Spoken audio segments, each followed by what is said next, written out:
Syah, terima kasih. Salam sejahtera. Sebanyak 9 kes baru COVID-19 dikesan di Sabah semalam menjadikan jumlah keseluruhan kes meningkat kepada 426. Pengarah Kesihatan Negeri Datuk Dr. Christina Rundi menjelaskan 7 daripada kes itu dikesan dalam kluster baharu di Lahad Datu, manakala masing-masing 1 kes baharu di Tawau dan Kinabatangan. Menurut kenyataan Datuk Dr. Christina, 6 daripada 7 kes baharu di Lahad Datu melibatkan lelaki bukan warga negara. 2 daripadanya iaitu kes ke-418 dan ke-419 memiliki talian persaudaraan dikategorikan sebagai kes import A. Mereka ditangkap kerana memasuki sempadan negara tanpa dokumen pengenalan rasmi. Manakala 5 yang lain termasuk seorang warga negara merupakan orang tahanan di lokap yang sama dikenal pasti sebagai kontak kes ke-418 dan ke-419. Semalam Ketua Pengarah Kesihatan Tan Sri Dr. Nur Hisham Abdullah mengumumkan kluster baharu di Lahad Datu sebagai kluster benteng LD. Setakat ini kluster berkenaan mencatatkan 8 kes iaitu 2 kes induk dan 6 kes generasi pertama. Sementara kes di Tawau merupakan banduan lelaki warga negara yang dikesan dalam saringan COVID-19 sebelum dibebaskan.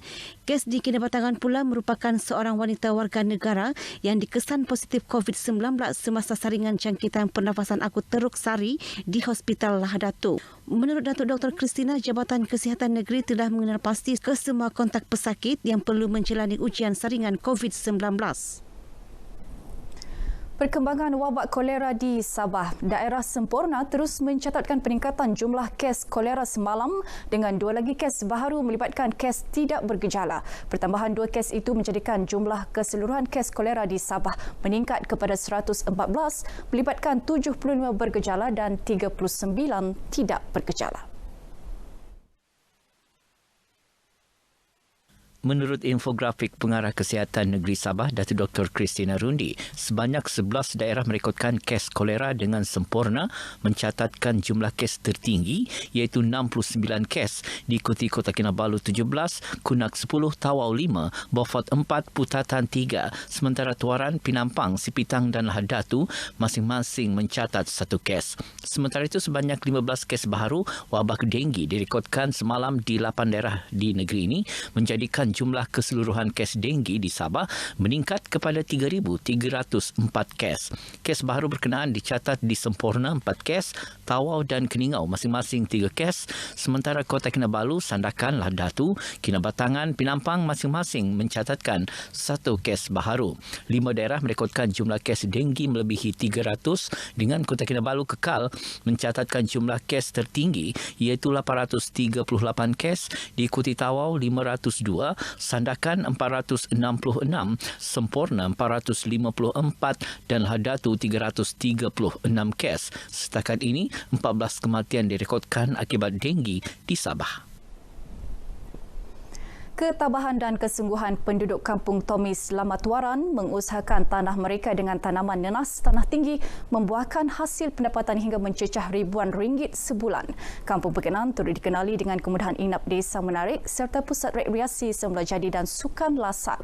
Sebelum ini penduduk yang terdiri daripada masyarakat dusun lebih kepada tanaman getah dan sayur-sayuran.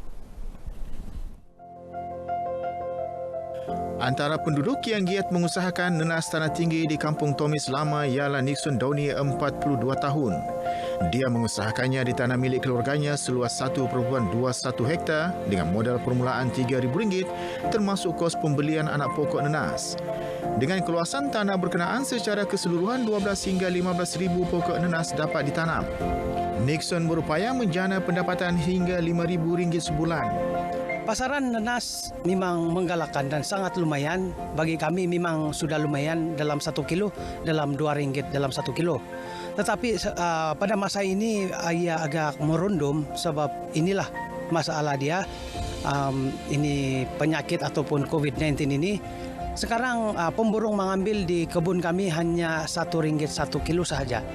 Menurut Nixon, nenas tanah tinggi mengambil masa 10 hingga 12 bulan untuk dituai. Setiap kali tuaian mampu memperoleh hasil hingga 500 kg seminggu dan boleh dilakukan hingga 4 kali dalam sebulan.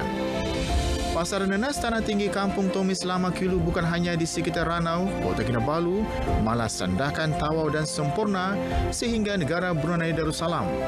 Bagaimanapun berikutan pandemik COVID-19, permintaan dari luar negeri menurun.